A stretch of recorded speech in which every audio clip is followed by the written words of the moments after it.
While many Republicans and this reporter have been critical of the way the president performed in Helsinki, it is quite another leap to go so far as requesting notes, talking to an interpreter from that meeting. It sets a dangerous precedent for presidents going forward, Republican and Democrat alike. The read from presidential historian Doug Wead. That's what worries me, Doug. Be careful what you wish for, especially if a Democrat becomes president and Democrats then would rue the day when Republicans are demanding notes and every other little detail that comes of meetings with other leaders. What do you make of this?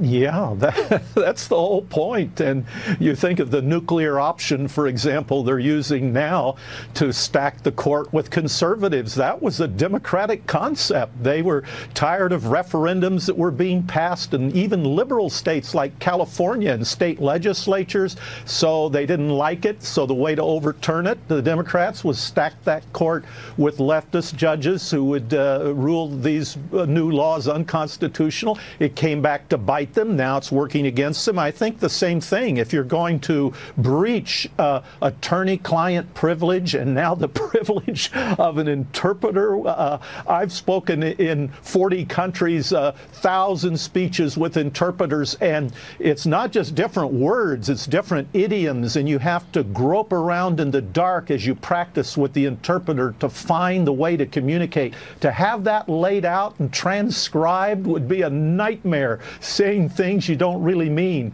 So do they want that? That's where we're headed. Actually, you know, it's funny you should say that. They do want your speeches from across the globe. I meant to break that to you. But I do want to get your handle on the dangerous trend that could be in place here, if you do want that.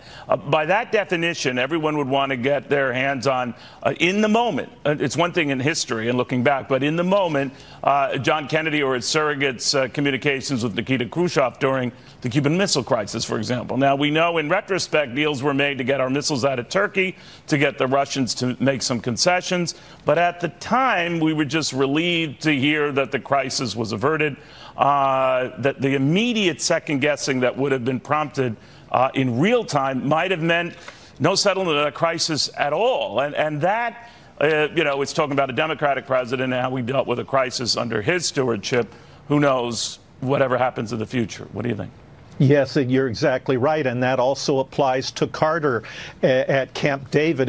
I'd urge your viewers to read Keeping Faith, written by Jimmy Carter, and he reveals some of his private conversations, but not all of them, that brought about peace between Israel and Egypt. And Reagan's autobiography, An American Life, where he goes into some detail, but not everything, of his private ongoing conversations with Brezhnev. That drove some people up the wall, but that ended the Cold War. And I picked this up on the way over. Let me read you this. I know you will not mind me being brutally frank when I tell you that I can personally handle Stalin better than your Foreign Office and my own State Department. Stalin hates the guts of your top people.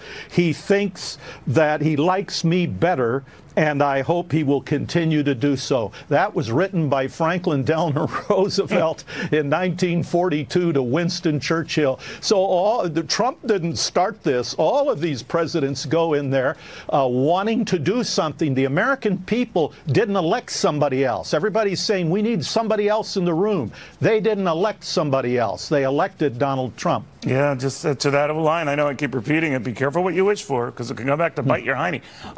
Thank you very, very much, Doug. Always good seeing you. Doug Wead, historian extraordinaire.